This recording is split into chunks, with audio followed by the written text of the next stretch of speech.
Welcome to PolyCast, a civilization podcast focused on game strategy. CanusAlbinus, Makahlua, TheMeInTeam, MegaBearsFan.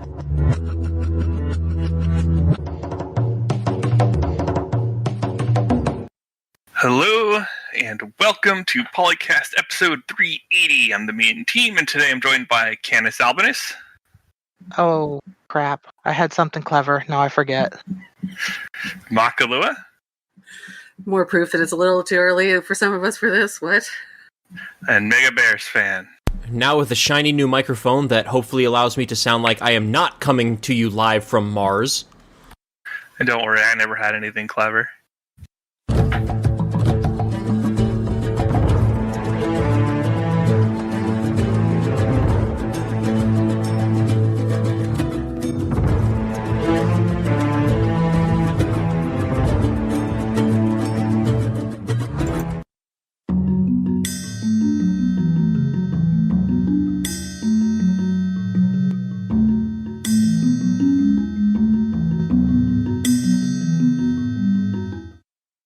Well, it's the middle of another month, which means it's time for another DLC update. This time for March, we get some fun stuff, and some not so fun stuff, and some silly stuff. So, we get Portugal announced, which we'll talk about in a subsequent topic. But for the patch itself, we get a new game mode, Zombie Defense, because we didn't have enough zombies already. All units killed have a chance of coming back as a zombie. Units killed by zombies become more zombies. You build barricades and traps on the map that zombies can't destroy, and they damage zombies that move into or adjacent to them. There are city projects which lets you take control of the zombies for a length of time or to push them away.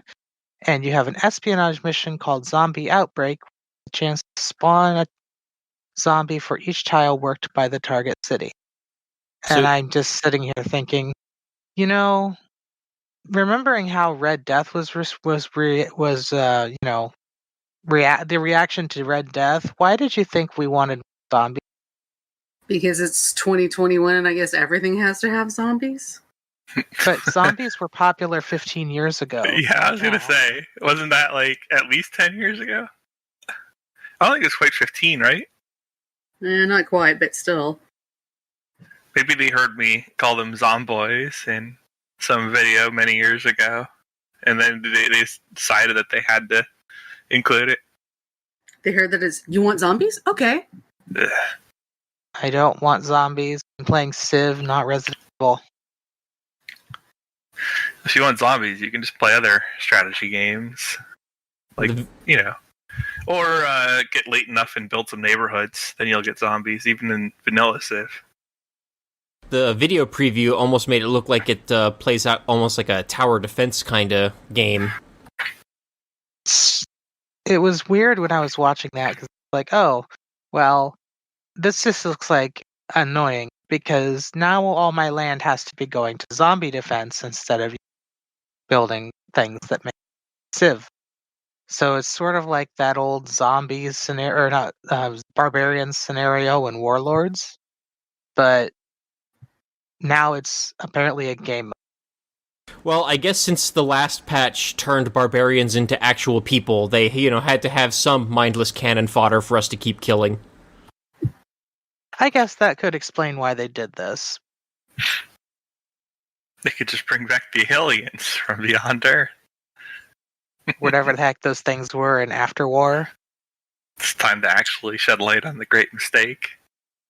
And we get 2 new wonders with the upcoming patch. We get the Torre de Belim, which is 5 gold, plus 1 admiral point per turn. International trade routes from this city receive plus 2 for every luxury resource in the destination. When the wonder is constructed, cities not on your home continent receive the lowest cost building they can currently construct. Must be adjacent to a coast and harbor. So, sounds like a water-based version of the Great Zimbabwe, almost. Very nice for somebody who was a coastal civ. And the second wonder is Eteminaki, or Etemnan, is +2 science, and then +2 science and +1 production for all marsh tiles in your empire. +1 and +1 science and production for all floodplains in this city, and it must be built on either marsh or a flood. Seems like another situational wonder that makes use of the upcoming map script, which is announced. We get a wetlands script. Continents flooded with rivers and marshes, extra woods, floodplain, and rainforests. Do we have a civ that focuses on marshes other than... Well, I guess the Netherlands kind of do. I don't. Yeah. In Civ 6, I think the Netherlands are more coastal and lake based because the polder doesn't go on marshes anymore; it goes on water tiles. That's right. You fill in lakes with it. So I'm not actually thinking of any Civ. I think maybe Egypt has some floodplain powers, like they get to build things on floodplains that you can't normally build on floodplains, or something. Something like that. Egypt gets to build districts on floodplains. And then there's also the recently released Vietnam that gets some, not floodplain, but marsh bonuses. So Vietnam will like this map. Anybody who likes features will like this map. Yeah. Yeah, I'm kind of surprised that map didn't come out with the Vietnam pack. I'm kind of surprised that it hasn't been out already, because not really that hard to make a wetlands. But then again, I don't know. I feel like we need a map pack that's all the maps we didn't get. Well, I also, like, aren't there already, like, sliders or toggles in, like, the advanced map creator or advanced game setup that lets you change, like, how wet the map is going to be? Yes. But I don't know if that adds marshes or if it just makes things more lush. Yeah, maybe. I don't know if I've ever used it in Civ 6. Yeah, I'm thinking that is a thing like that just to make it. I get more tropical tiles and less tundra kind of a thing, as opposed to adding marshes. Because at least that's what I remember it classically being in other civs. There's an episode title for you: Marshes, Marshes, Marshes. If you want to go back for the old Brady Bunch reference. A lot of the listeners are probably too young to get that reference too. A lot of our listeners are probably too young to remember who the Odd Couple are. And also Who these was days, the odd couple? What? I have no idea. I was going to say, I also never had to watch a bunch of reruns because there's nothing else on TV. But anyway, I'm too young to remember. too young the for odd this. couple. Yeah.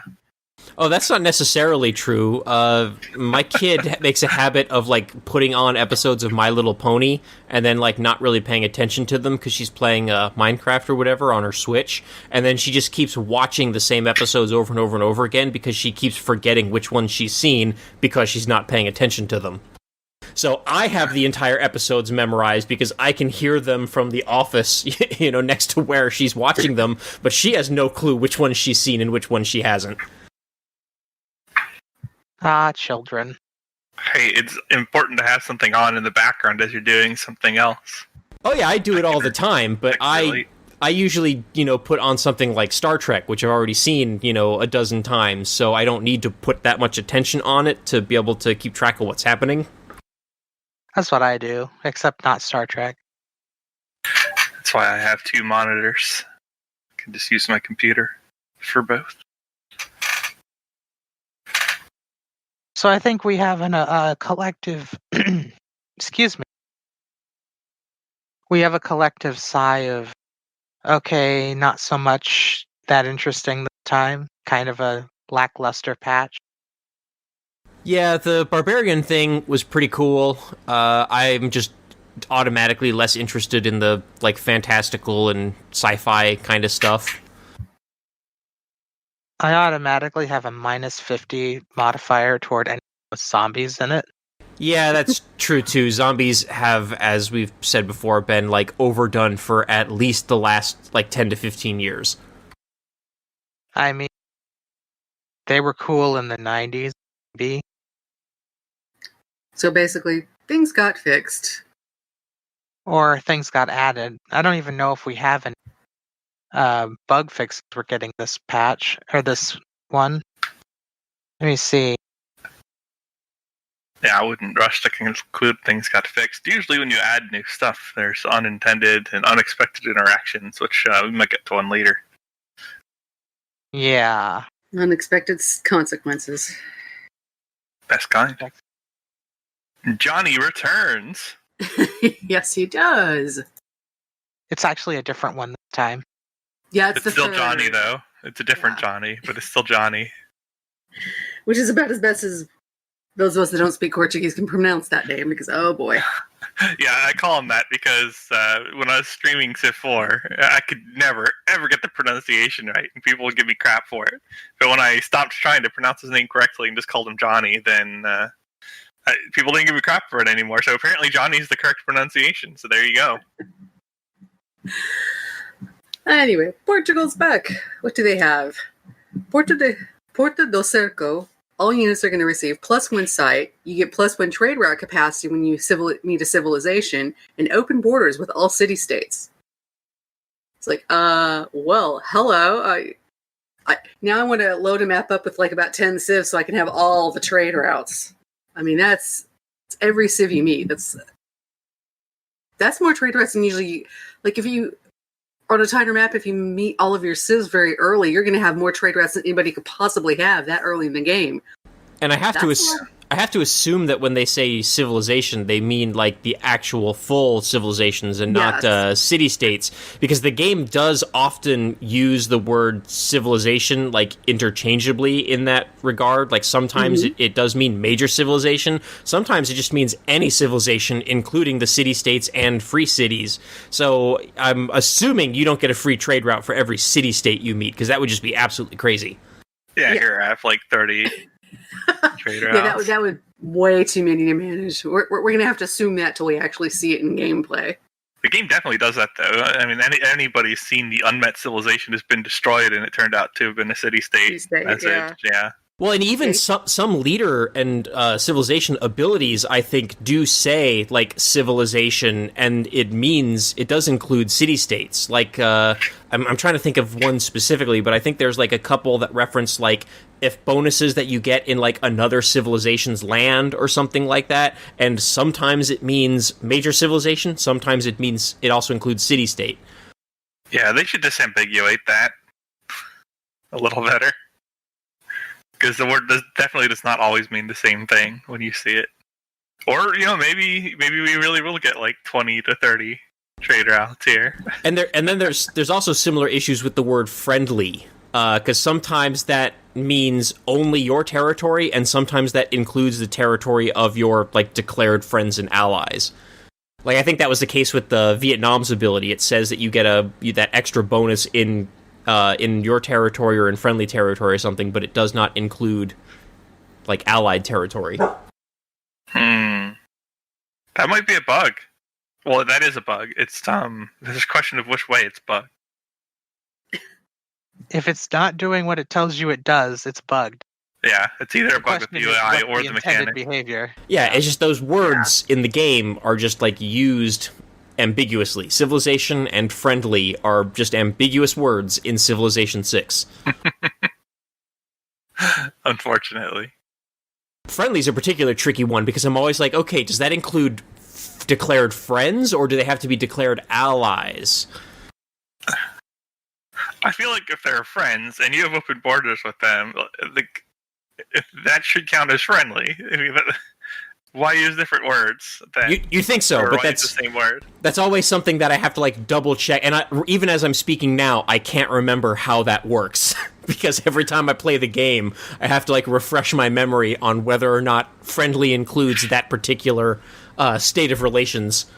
Yeah, well, I don't remember offhand how it works for each interaction. I'm just saying how it should work because of what the text says. Diplomacy in general just needs patch. Like, DLC-sized patch, like an expansion-sized patch. Maybe. Man, we've been over it before, but it's tough to reconcile incentives with the behavior and diplomacy. Well, now that we have all these mini extra trade routes, you get the Casa de India. International trade routes can only reach cities on the coast or with a harbor, but receive 50% towards all yields. Trader units have a 50% range over water and can embark as soon as they are unlocked. This sounds like it's going to be overtuned, at least at first. We'll see, though. Yeah, this is going... it's like you put those two things together, and it's like, so is this a trade civ or is this a trade civ? Because I'm getting the impression this is a trade civ. And you said that the ability means that they cannot receive they cannot receive trade routes in cities that don't have harbors. So does this mean that if you're playing on like a landlocked map, like Portugal, just cannot receive international trade routes? Or send them. Yeah, that I don't think we're clear on that, how that's going to work just yet. Because that's definitely what it sounded like. Yeah. You would still get the trade routes, though, right? Map. So you just have to use all internal? Yeah. Interesting. Yeah, that would be... Ooh, yeah. That's... I mean, that kind of balances out. If we can only do this through harbors and you can't use any or you can only do internal trade routes otherwise. Yeah, that would... I don't know. It still sounds strong, but it makes it a little bit harder to manage, at least. Play Portugal on a skirmish map. Because it's not like having 5 international trade routes or something, and then a whole bunch of internal trade routes is bad. That's still really strong and way more than will be available to other civs, and your net yields will still be way higher. And this is a fairly early bonus available in the game, so this just sounds strong to me. But we'll see. We'll see how it plays out. See how it actually, on paper, it sounds really strong, then in play, map makes a lot. You'll just have to see. Well, are you getting extra yield from those trade routes too, or is it just extended range? 50% yield and 50% range. From the international ones only. Gold yield or all yield? So do you also get like... Yields. All right, wow, yeah. Yeah. Like, this is amazing on maps where it's optimal, and it's still good otherwise. Because you're never going to... trade routes are worth making if you have them available regardless. I mean, I guess worst case scenario is you're playing on a small map or something like that, and you've got 12 trade routes available and only 4 cities, and you're landlocked, and then you just have 7 routes or whatever, 8 routes that just you can't do anything with. I guess. I mean, you could just make more cities and trade between your own cities, though, and because each additional city you add then opens a trade route to all of your earlier cities. So you can probably figure out a way. Oh yeah, that's right. With 4 cities, you probably would fill up 12 trade route slots. Oh no, probably not. More like probably 9. not. But you're going to get more possible city interactions than you have routes available pretty quickly as you scale up in empire size. So you'd have to be completely locked in to not be able to use all your stuff. I like trade routes. We all like trade routes. So the unique unit is the Now. It replaces the Caravel, and it starts with 1 free promotion and is less maintenance, and has 2 charges to build Vitorias, which, going down to there, it provides +4 gold and +1 production. Trade routes sent to the city from Portugal gain +4 gold and +1 production. You have to build it adjacent to luxury or bonus resources in territory belonging to other civilizations or city-states that you have open borders with. So you have to do it on a coast or a lake tile adjacent to land and not adjacent to another Vitoria. Which is all city-states, remember. Yeah, since we have the open borders with all city-states. Oh, you have that resource? Oh, mine now. And I think unlike the Vitoria in Civilization V, it looks like this one you can build multiple copies of it in a single civilization's borders or cities. Because I think in Civ V it was limited to only city-states and only 1 per city-state, if I remember correctly. So this is going to be interesting because it's going to mean that if you're playing against Portugal, you have another civ that can now build improvements in your territory, which is like an awkward kind of situation. I'm wondering if Portugal gets anything if the other civ like removes or pillages that. It says Victorias cannot be removed. Oh, wow, jeez. If I remember correctly, Civ 5, you could remove it, but it gave some bonus or something back to Portugal, but I could be misremembering that. That sounds like some potential griefing. Well, I mean, it's still the yield, so and I guess. Was the requirement a luxury resource or any resource? Bonus. Luxury or bonus, yeah. So, yeah, you're going to be able to build a lot of those, especially if there's, a lot of... does it have to be a land resource? Can you build it next to, fish? I don't know. Doesn't say. Yeah, it has to be on a coast or lake tile. It does coast or lake tile adjacent to land. It does not say that the resource has to be on land. And is it built on the resource itself? No, it's built on the water, it looks like. Yeah, Okay. like the tile adjacent to it. Okay, so that's not too much griefing potential then, because it's not like you can deny people stuff, and yeah. It depends if you're playing as again like the Netherlands and you wanted to build say a polder in that spot. That's true. And there's a Victoria. And then there's a couple other civs that have unique water improvements. Indonesia, I think, had a unique water improvement. Yes.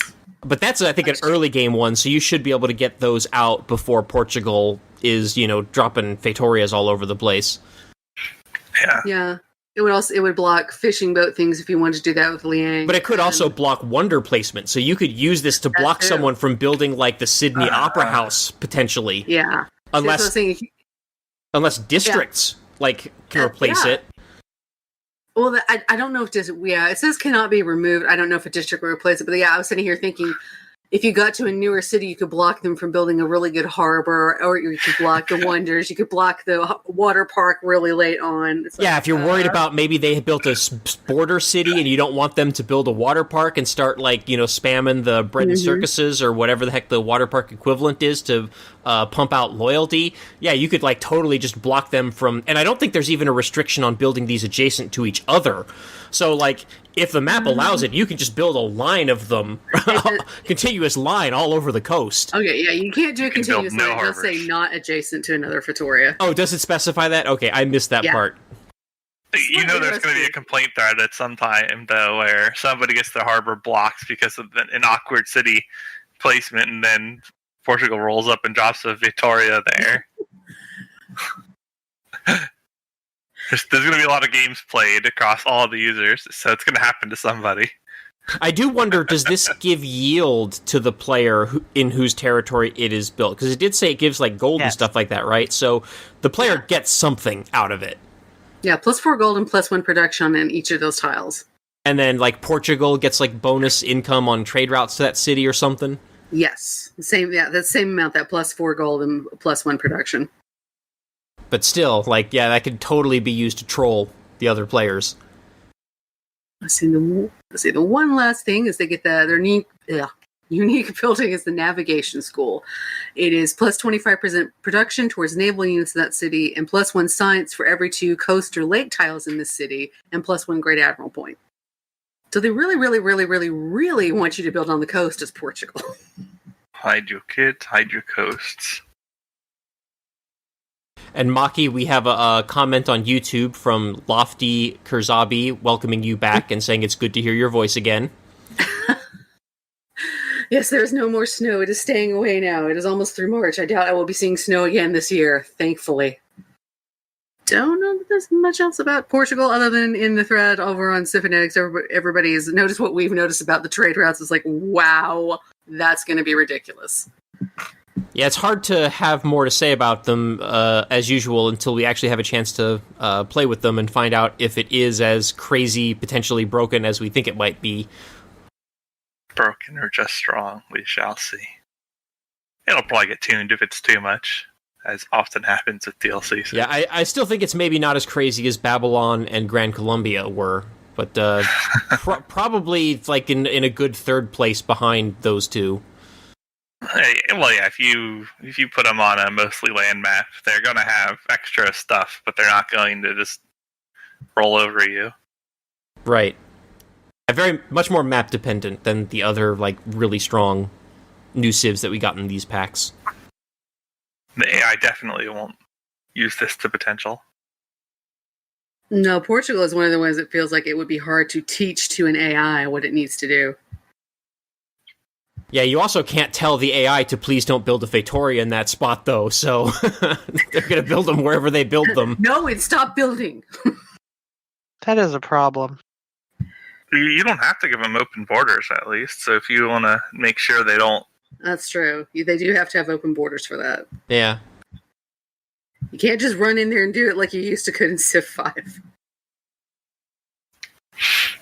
Build some Failtorias. I wonder lower if the yields. I wonder if the new barbarians in the barbarians clans mode, can they build unique naval units? I wonder if they can potentially build a now and spam Feitoриas all over the barbarian Feitoриas all over the map. Oh my goodness. In their own territory once they become a city-state, maybe, but... I would hope that would come up in testing. You'd hope they'd look for little things like that. That would be silly.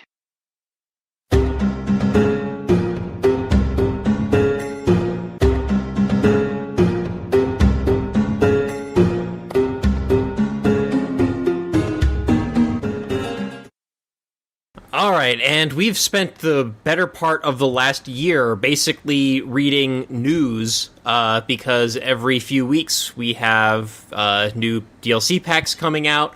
But this is supposed to be a Civilization podcast focused on game strategy, right? And we haven't really had the time to talk all that much about game strategy. So we're going to try to spend at least the next few episodes going back and talking more strategy about the new civilizations that have been released.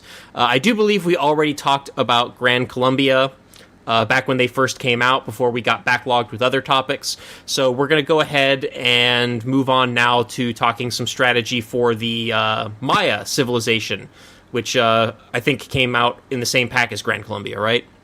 Yeah. So back like last March or April or whatever. It's been a while. Yeah, I had written a strategy guide for them back in September of last year on my personal blog at www.MegaBearsFan.net, so please feel free to check that out if you want to see it in writing.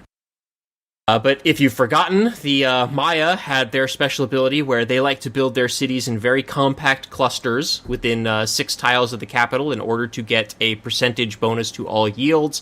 At the time I'd written this, it was 10%. I don't know if that has changed in patches. I don't remember seeing any updates to Maya in patches, so I think it's still 10%. And then a minus 15% to all yields for cities that are built further away than 6 tiles from the capital. But this might have sounded like you can only build a handful of cities, but if you actually like place them optimally, you can fit 12 whole cities into that ring of 6 tiles. Now, it is exceedingly unlikely that you ever will fit all 12 cities in that ring, because there's going to be mountains and coastlines and natural wonders and other impassable obstacles, perhaps other civs, cities that are going to restrict your city placement. So do not expect to get all 12 in there, but it's not hard to get more than 6. I personally recommend using map pins, which is a still fairly new feature. I think it was something that was added in the Gathering Storm expansion. So use those map pins to, plan out where you're going to put your cities and also where you're going to put your districts, because districts can be really tricky with Maya, because you're going to have a lot of overlap in terms of what city owns what tiles. Which means you have to plan out carefully which city is going to be placing which district where. The good news, though, is that with the city so compact and the district so compact, you're probably going to get a lot of the minor adjacency bonuses from each of the other districts. Correct. And feel free to jump in if any of you others have notes or observations. Not yet. It seems pretty straightforward so far. Yeah, and Other than I would say, even settling cities outside the ring is not a big deal, because 15% resources is not that big a deal. Yeah, which I was actually just about to get to. Yeah, there was a lot of people when this Civ was first announced or when they first came out, like complaining about how you have to go tall with them. And I think I pointed out at the time even that this reminded me a lot of the Gandhi or India debate in Civilization V, where people thought, oh, you can only have like 3 or 4 cities with Gandhi. And like, no, because once you got to like, I think it was 4 or 5 or 6 population or something like that, the bonus unhappiness from cities was overwhelmed by the happiness bonus from population. So it's a similar situation here where, yeah, you can build or conquer cities outside of those 6 tiles. Like, yeah, sure, you're going to take a hit to your yields, but like a good city is still going to be a good city, right? You get a city with decent adjacency bonuses on districts, it's still going to be a productive city. So don't let this penalty stop you from conquering or expanding beyond that 6-tile radius. Yeah, because more cities is always, there's going to be more yields, full stop, and keep you snowballing. And there's always going to be resources that are just outside your borders, and you need to put a different city there. Yeah, you might want to pay a little bit more attention to the terrain and to like available resources to make sure that you're actually going to get enough yields for that city to be productive. You know, you're probably not going to want to plop tundra snowball cities just for the sake of plopping cities, because those cities probably will produce absolutely nothing. Or, you know, very little. But even then, like, if you build a harbor or a commercial hub in that city, like, you could still get, like, a trade route out of it. So it might be beneficial for that. You know, if you just want to send more trade routes in between your cities or send out more international trade. What else did Maya do?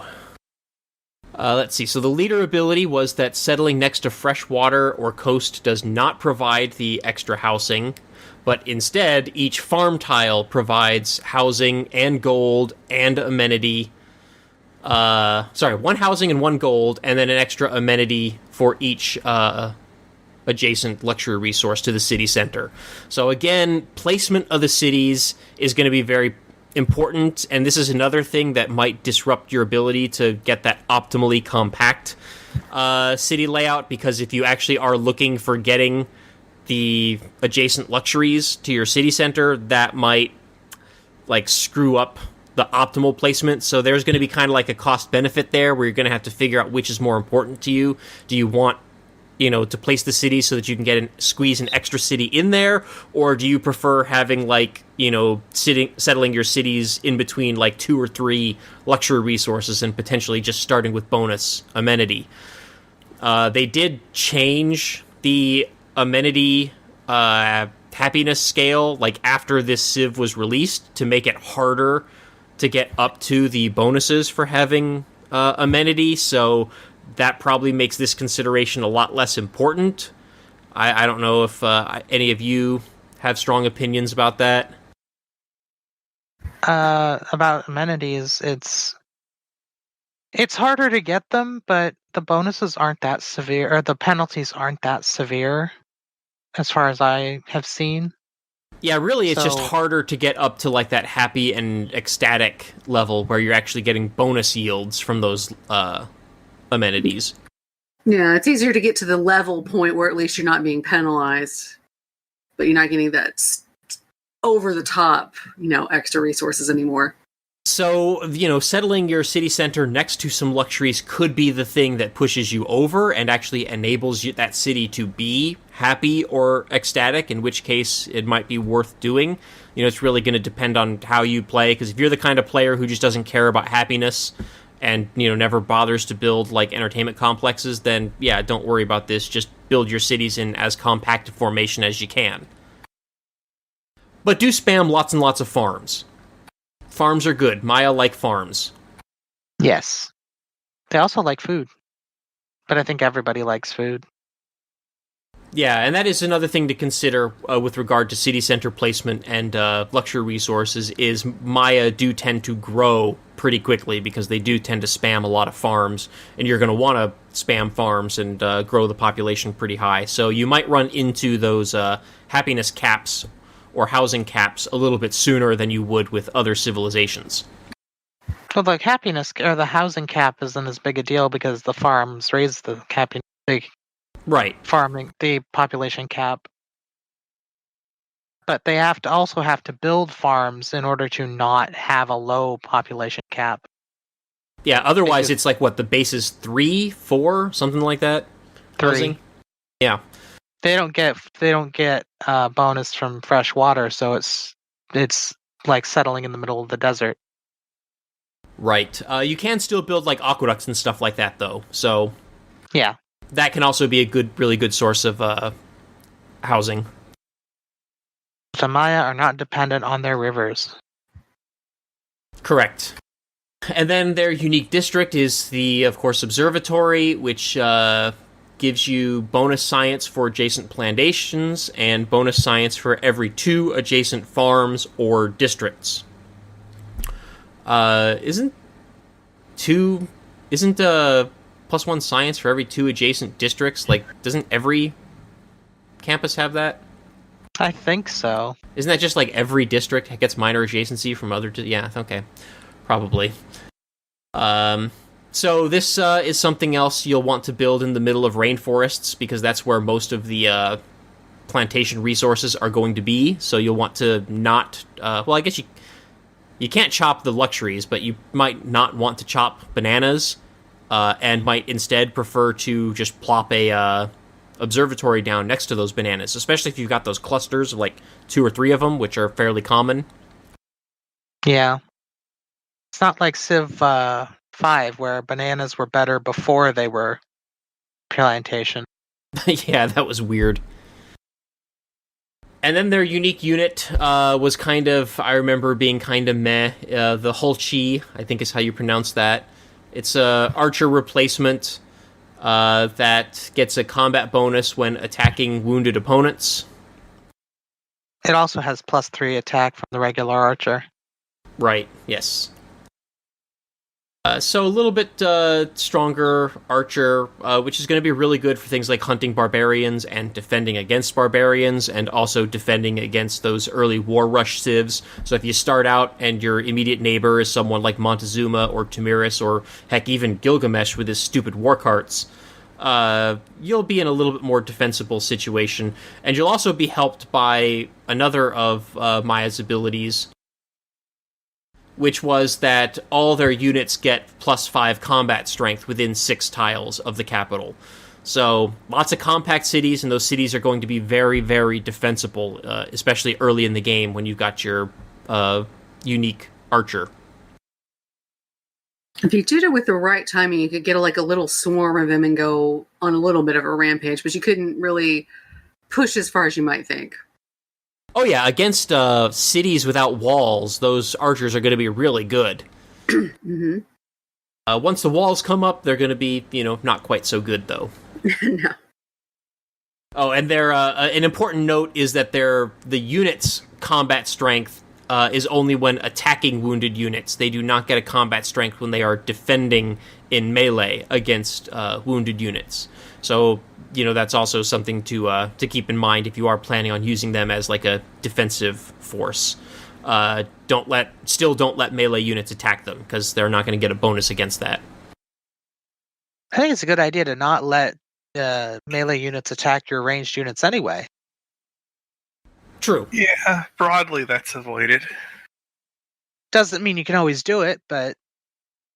So let's see, as far as, settling cities and expanding and growing your cities, you're definitely going to want to probably put higher priority on aqueducts and granaries and stuff like that provide bonus housing, because you're going to need to get your housing up early in the game so that you don't hit that threshold earlier than you should. Building farms will help, but you will probably still want some aqueducts. And then, the aqueducts are also nice because eventually you'll be able to build industrial complexes next to them and get some pretty good adjacency bonuses, especially if you throw in some dams as well. Yeah, dams are great. Prevent those floods.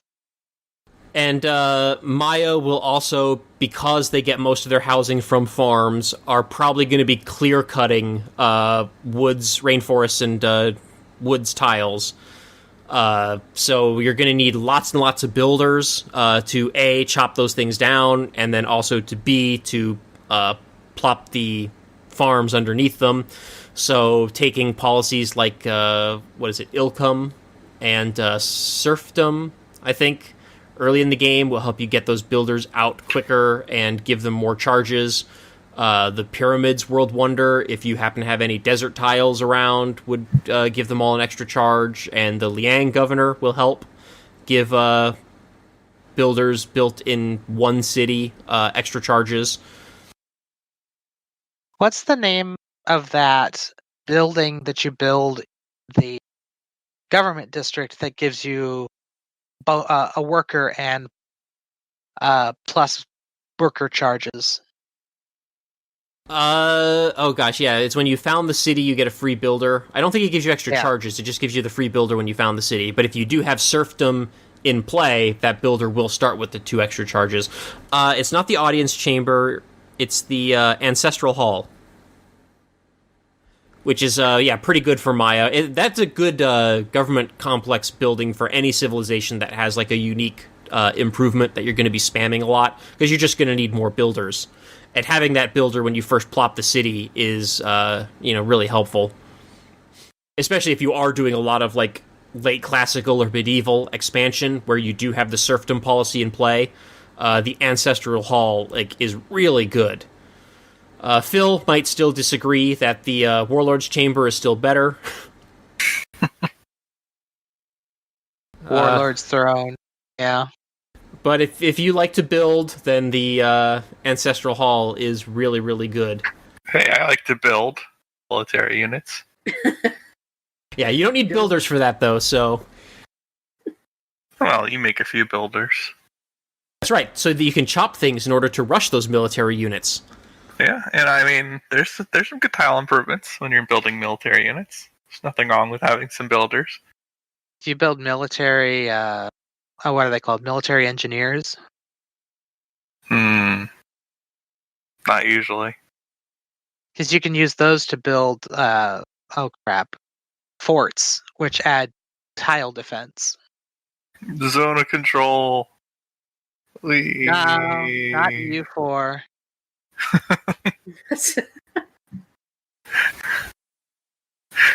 It literally just puts the cancer icon from Binding of Isaac on the map rather than an actual fort. One thing to keep in mind if you are clear-cutting all your forests and rainforests is I believe that will make you much more susceptible to certain natural disasters. I think tornadoes and droughts are more common in empty plains and grasslands. So do keep that in mind. You might want to give the reinforced materials promotion to Liang and keep her in some of your cities that have the most flatlands so that you don't constantly have to keep sending out builders to repair tiles pillaged by tornadoes, or later in the game having to completely replace those improvements.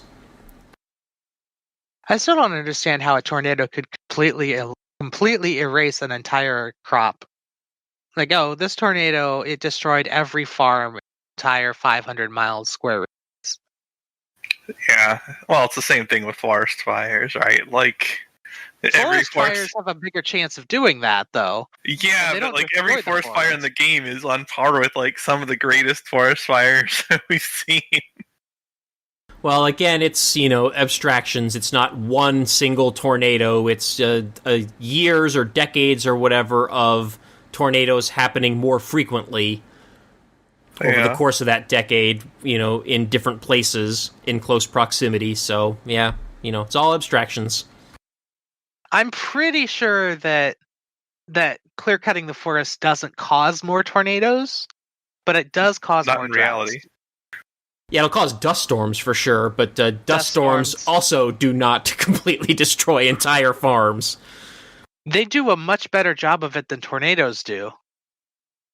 Like, they really had to do some serious geoengineering to get those dust storms in Oklahoma to stop destroying farms back in the Dust Bowl. Have you ever been out there and seen what they've done? No, I have not. I've driven through it, but... They plant huge windbreaks of plants to keep the wind from blowing off the soil. and they're all over the place. And it's very obvious that that's what they are, but it takes a long time for those to grow, so... So there you go. I guess Civ 6's tornadoes should really just be dust storms. It would probably make more sense, and it would also make more sense because the worst tornadoes are dependent on surrounding geography pretty significantly. Outside a couple areas in the world, you just don't get the highest scale tornadoes. Now, Oklahoma does also get lots of tornadoes. It is nicknamed Tornado Alley, so... Yeah, well, Tornado Alley and an area in Bengali, India are like the two areas in the world which routinely get the nastiest tornadoes. I mean, you can get them from storms and stuff too, like from hurricanes and whatever, but... Tornadoes can happen anywhere. They just are much more common in... Yes, and the high-strength ones are almost entirely constrained to those Tornado Alley type of areas. Yeah, we've had a few baby tornadoes here in Vegas over the years. I think they're caused by the wind swirling because we're in that valley, so the winds come over the mountains and then down into the valley and swirl around. Yeah, and you need relatively flat terrain for them too, so you're not going to get like tornadoes in the Himalayas or something, but like get them near the Himalayas, but not in the Himalayas. What you really need is vertical instability. And for that, you need a lot of moisture. And Vegas does not have a lot of moisture.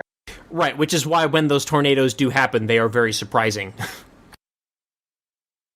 What makes the Great Plains so bad for tornadoes is the Gulf of Mexico and the Rocky Mountains. Yeah. Put those two together, you get a lot of hot air plus cold air and a lot of moisture. I'm pretty sure like nearly all of the F5, like the highest scale tornadoes, are Great Plains and India. Like Florida's had a couple F4s ever, from what I recall. They happen in Alabama, Mississippi. Yeah, Tornado Alley generally has like the... And yeah, like the later you get on tornadoes, they're still dangerous because they can fling debris and they can still pick up humans well below the maximum strength, but they become very much less dangerous as they get slower. Yes. They don't like strip buildings down to their foundations and like they would in the Midwest. But they will do that to the Maya in Civilization 6. Yes. Yes, all tornadoes are F5 tornadoes in Civ 6. And there's always like 20 of them. Yeah, they just like form a row and just rake their way down. I mean, it's almost... What a terrifying picture. Like more Oklahoma, where they have a tornado every 10 years, and it's always real. And Could you imagine like a row of like 30 tornadoes, like F5 tornadoes, just coming down an area? Oh my god, that would be nightmare. That would be nightmare fuel. Yeah, 300-mile-an-hour winds on all of them. You know, that's not bleep this one place in particular. It's like bleep this whole city in particular. Yeah. You only need one of them for that, though. Depending on the size of the city. Yeah, cities are usually big enough that that's not a thing if they're like significant size cities, because these things only get like a mile or so in diameter, right? Or maybe more than that, but not like 30 plus.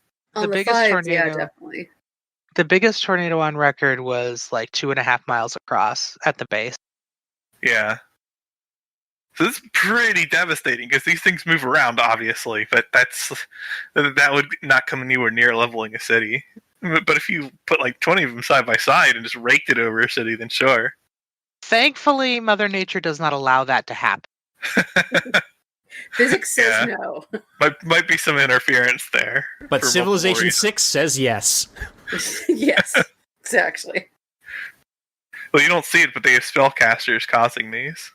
That's true. I mean, that was in one of the New Frontiers DLCs, right? As we got those as playable units. "Quote unquote" soothsayers. We got a peek behind the curtain in that particular game mode. Yeah. But anyway, back to Maya. Yes. If you are a builder, then good infrastructure to look at in terms of wonders. The Hanging Gardens are probably going to be pretty good for Maya if you want to grow your population up really high.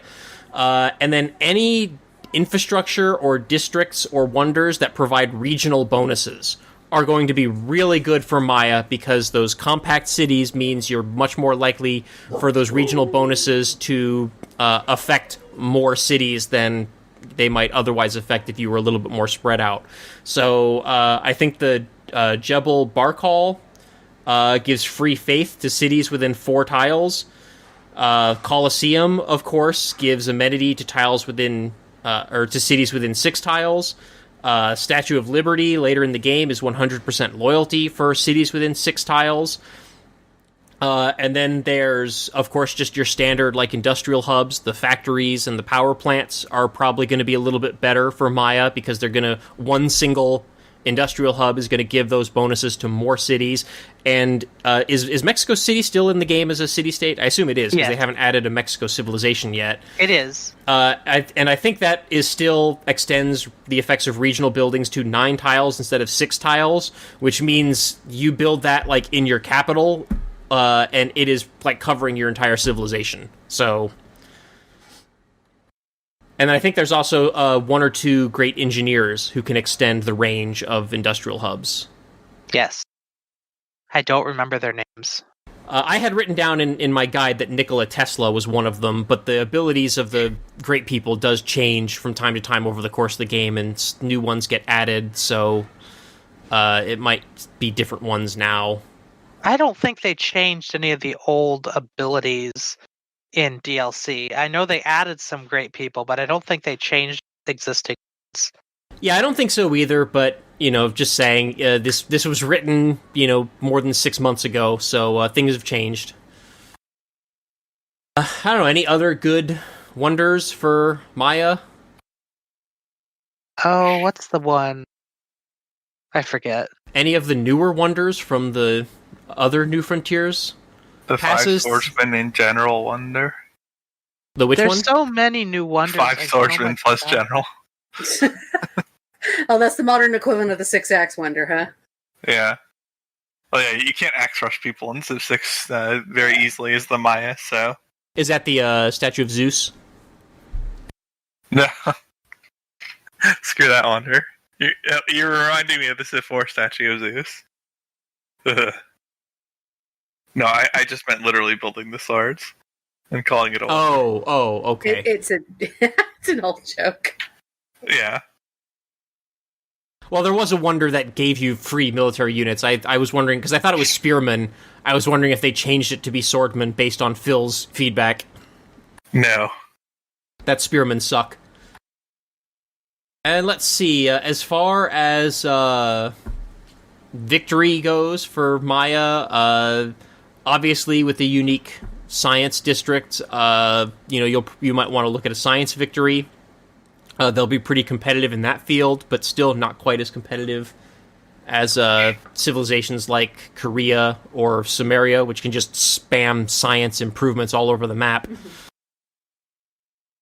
The fact that they're very compact and defensible, and that you might want to play them with more of like a turtle strategy, might mean they're a very good civ for a diplomatic victory attempt. You're not really going to be spreading your cities out too far and, encroaching on other players' borders and stuff like that. So if you want to be the anti-Phil and play peacefully, Maya's a pretty good civ for that. And then just the fact that you get 10% extra yields, can be applied towards faith, or I assume tourism is also included in the 10% bonus. I think so. So, your religion and culture victories will be a little bit easier to come by in that regard. Although, if you're going for either of those victories, you will probably still want to be building more cities beyond that 6-tile range, just because the more cities you have, the more of both of these yields you're generating. And then, of course, if you're Phil, you can always just apply 10% bonus production towards units and sweep over the map. Crunch, crunch. So Maya is a very well-rounded civilization that can be competitive, I think, for any victory condition that's in the game. And then in all my guides, I also like to write a few tips on how to play against a particular civilization, whether that civilization is a human player or AI. Although that always comes with the caveat of I don't play very much multiplayer, so I'm always looking for feedback from other players about their tips and tricks for multiplayer feedback. But as far as an AI goes, Lady Six Sky's agenda is that she doesn't like people who settle cities near her. So if you start with her as your immediate neighbor, she's probably not going to be too happy with you. But if you start anywhere else on the map, you're probably just going to have that bonus diplomatic modifier as soon as you meet her, and she's going to be very friendly towards you. So that's a pretty reliable trade partner right there, as long as she's not your immediate neighbor. And other than that, maybe don't go for invading her right at the start of the game because of those more powerful archers. Maybe wait until you have more overwhelming units like, bombards or whatever. Also, don't plan on converting her through loyalty pressure or religious pressure because those really high population compact cities are just not going to flip. Maybe if you're like Eleanor and you just got crazy bonuses towards loyalty flipping cities, just probably not going to happen against the Maya. Unless you have more bigger cities close to them. Yeah, but you would have to be building a lot of them and have a lot of population. It's much easier just to kill them. Yes, but that also does lead to some problems because the unique city placement strategies for Maya means that conquering those cities means you get really crappy cities because they're not necessarily going to be built next to water. When you capture them, you're going to lose the bonus housing from any farms that the Maya had built, which means you're probably going to plummet right back down to having like single-digit housing available in any cities that you capture. If you're lucky, maybe they already built an aqueduct and you keep that. Otherwise, they're not going to be great cities unless you put a lot of work into rebuilding their housing. So you can conquer them to get them out of the way, but, don't expect to be getting super great cities out of it. Well, you just raise them and resettle.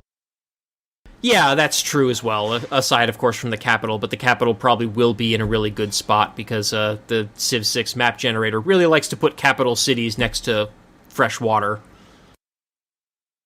Although I guess if you're Maya, you're a little bit more free to move your settler at the start of the game as well. Because you don't necessarily need the fresh water, so you can look for settling on that Plains Hills just to get some free extra production for the whole game, or look to settle that capital next to luxuries for free extra amenity. And that actually also does bring me back to something that I forgot to mention earlier, which is that just getting those free amenities from settling next to luxury resources means that when you improve those luxury resources, you're a little bit more free to just trade them away, even if it's your only copy of that luxury. So if you really, really, really want to get on another AI's good side, you can just sell luxuries to them early in the game a little bit more willy-nilly, because you're going to get some of that amenity back for just having settled next to the luxury. And it's also a good source of early game gold, which you can put towards buildings and units. Do any of you have experience playing against human-controlled Mayan players? Any tips or tricks that any of you have? For playing against Maya, I like to use the good old-fashioned 6 swords one. I don't know about against humans, though. Oh, against humans, you got to use some archers. Lots of archers, actually. I don't think there's anything necessarily I would be doing against a human Maya player that I wouldn't be doing against a human player, full stop, so... Yeah. Nothing special. Yeah. I would say, if anything, maybe just being a little bit more careful about how you invade their territory, because those compact cities means a lot more overlapping bombardments, especially if they've thrown some encampments in there. So, you might be taking 1 or 2 more city bombardments per turn than you're maybe used to if you try, actually penetrating through their line. So probably don't do that. Get the border cities first, and just slowly, methodically move your way in. Or just send in some horses and just pillage every tile. If they survive long enough to do that. Well, you send in several, so you can't have them all killed at one time. But pillage their land, and then you come in and attack them after like 10 terms you've already built. Haven't. Yeah, and I mean that's good against any Civ, not just Maya. I feel like humans would be able to defend that more easily, though. The other option is to just attack from both sides at once. If you can. I don't play competitive multiplayer, if you haven't noticed. I mean, I haven't fought other players, and I've barely fought other players in Civ 6, and it's been a very long time now. But broadly speaking, they're going to be able to scout to see you coming if they're like paying attention at all or playing decently at all. And they'll probably have some units that'll gum up your ability to just freely pillage them, in addition to like cities shooting at you. So, well, and if I remember, you don't have forever to walk all the way around to hit them from multiple sides, unless you're like orchestrating an attack from multiple people onto the target. So it's not just you attacking them. That's different. Then that actually is a threat. And if I remember correctly, the city center and encampment districts themselves also apply zone of control. So, oh, that's right. So it wouldn't work anyway because Mayan cities are so close together. Gosh darn it. yeah, it's like I said, you've got like 3 tiles between between Mayan cities, and then if there's an encampment thrown in between there, like you're literally never not adjacent to an encampment or a city. Freaking fences. Yeah, they've got a better Great Wall than China does. But I would argue that this is going to be pretty hard to do, even against normal civs. But yeah, Maya's extra incentive to compactify themselves is not going to make it easier to do like pillaging runs on people. Yeah, I think Maginot Line. I think most players in competitive multiplayer are probably building fairly compact civilizations for this very reason. But yeah, like you said, Maya just gives them extra incentive to make sure they do so. I feel like good multiplayer players are not going to be playing Maya. They're going to be playing somebody with better production. Yeah, or like a good early unique unit or something. Maya does have a unique unit that's early, but it's not necessarily good. I mean, at this point, I'm assuming that every 6-player multiplayer game of Civ 6 is just 6 Simon Bolivars. That'd be interesting. What color Inca are you? That's been a while. Do you realize that's been 16 years ago? What? I try not to. No, don't remind me that much time has passed. At least you had some other pickable options in Civ 4. Because like as good as Inca was at killing the AI in archers, it had nothing special against warriors. So they could just attack with warriors and lose against other warriors, even if they did it right away. I'm Boudica of Rome. Well, there's that too, yeah. With unrestricted. Although I would argue with unrestricted, a protective leader of Mali is the most obnoxious thing.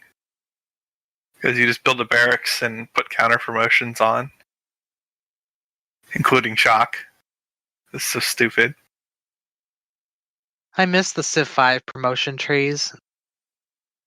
Civ 5 ones, huh? Yeah.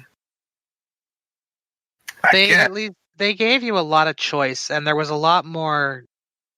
It felt like losing high promoted units hurt more in Civ 5 than it does in Civ 6. I don't know. I try not to lose well promoted units in Civ 6, but they're really strong. It hurts when it happens. I feel like the only well-promoted units that I really hate losing are any ranged unit that's got that second ranged strike promotion, and any recon unit that's been able to get to that ambush promotion that's the plus 20 combat strength in any situation. Losing those units always hurts. Because, I don't know. Especially recon units, because it's so hard to get experience for them early in the game. Like, if you have a skirmisher with that promotion who dies, it's just like, no! I don't know, man. Experience Siege is really nice because it significantly increases your firing profile. And even melee, you get pretty hefty boosts to their effectiveness as frontline units. Like, they sponge range attacks so much better, and they are harder to kill. I don't know. Like, there's less variety, sure, but well-promoted units are still really strong in Civ 6. I think the big problem that I have with the melee promotion tree in Civ 6 is that second level is just two not very worthwhile promotions, because they're both for, like, amphibious attacks, which is just kind of like, movement, though? I think one of them gives you movement, and that's valuable. I think it's one of them is it lets you cross rivers without the penalty, and the other is it lets you climb cliffs. So you can do amphibious assaults through cliffs. Okay, I thought you got a movement point somewhere in there too, but I might be misremembering. Unless they added it at some point and I just never noticed it. Yeah, I might be thinking of something different.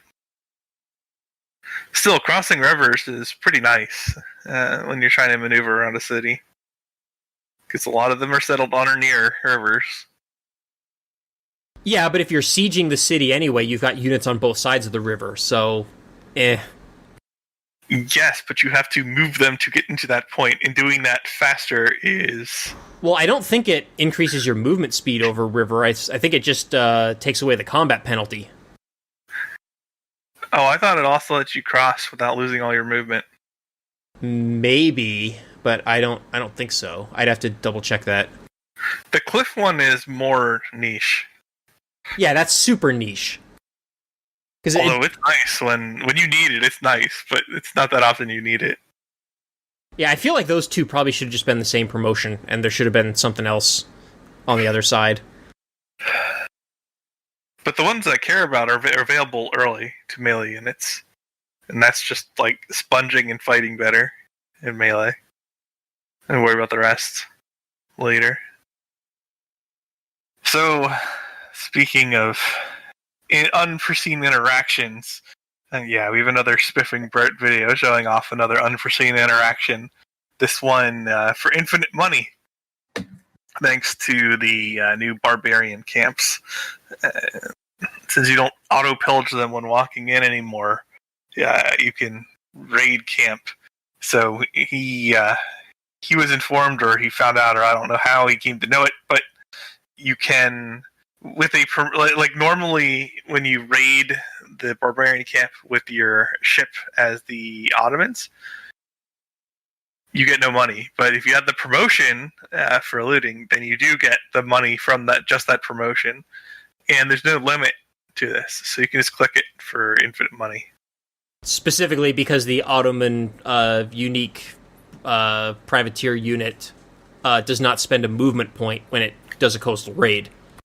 Yeah, so you're basically coastal raiding, and even though by default you get no money, with the promotion you do get money, and if you get any money at all, and you can do it infinite times, because you don't lose movement, then you get infinite money. Yeah, he even set up like a auto-click macro with his mouse and left it running for like a couple hours, and actually found that the maximum amount of money that you can have in Civilization 6 is like 8 million and something. Yeah. Yeah, he hit the limit of how much gold the game will let you have in a single turn. Oh, and by the way, the melee things, it's as I remember. You get the +1 movement in addition to cliff walls, if you pick that one. Oh, okay. +1 movement in all situations? Yeah, Kinska, cliff walls, and +1 movement. And amphibious, the river crossing one is also, it removes movement penalty. Oh, okay. Those are better than I thought they were. Either is a perfectly viable options. Yeah, okay. That's way better than I thought it was. The double attacks at the end is nice too, but yeah. Wow, that was I didn't expect to be done with that Spiffing Brit video so quickly.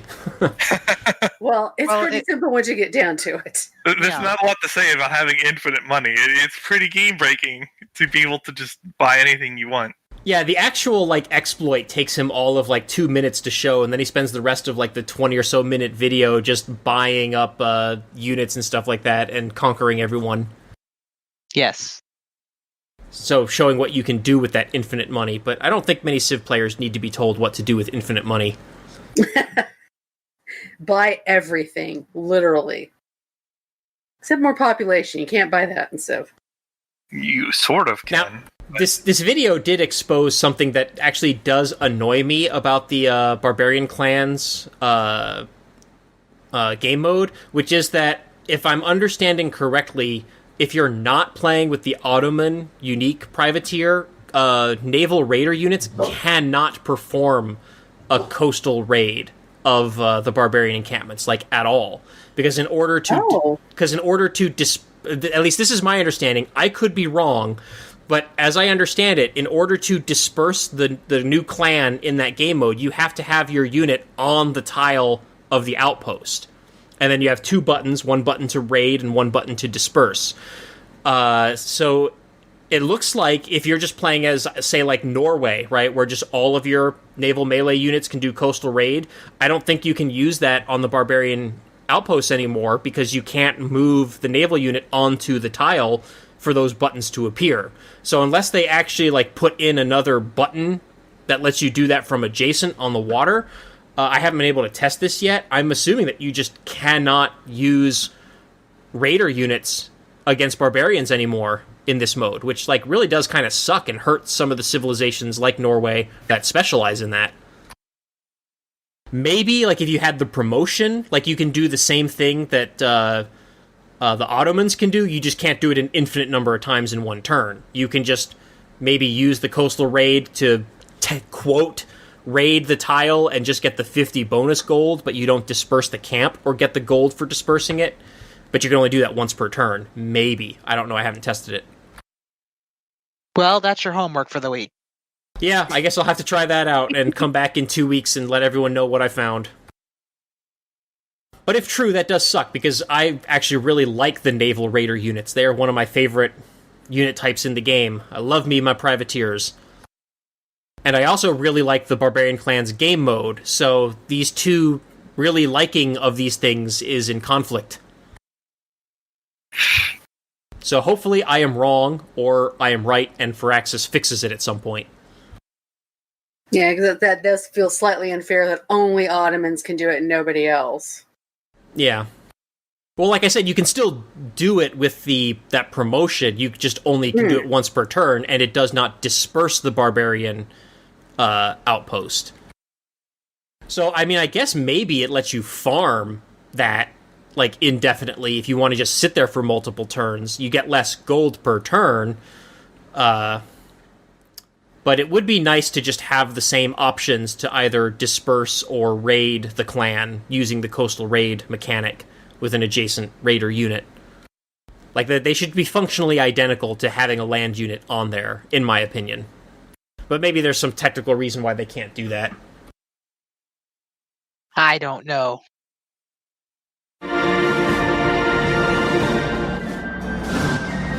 Well, everybody, this has been episode 300. I think I did this last time, didn't I? Oh, well. Wait. It's not That's in the fine. script. This has been episode 380 of the PolyCast. I am CanusAlbinus, and I've been with our regular co-hosts, Makahlua. Whoop. I guess I'm not used to doing this either or something. Hi, bye. TheMeInTeam. The best way to build builders is to build swords. And MegaBearsFan. I like privateers.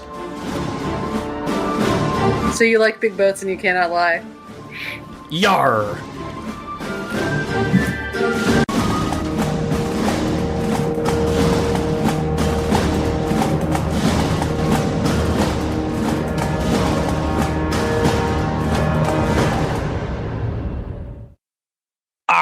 Civilization 3, 4, 5, Beyond Earth, and 6 sound clips. Copyright Take 2 Interactive.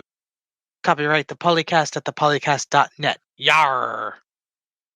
And let's take him out with a good old sea shanty. What would you do with a drunken sailor?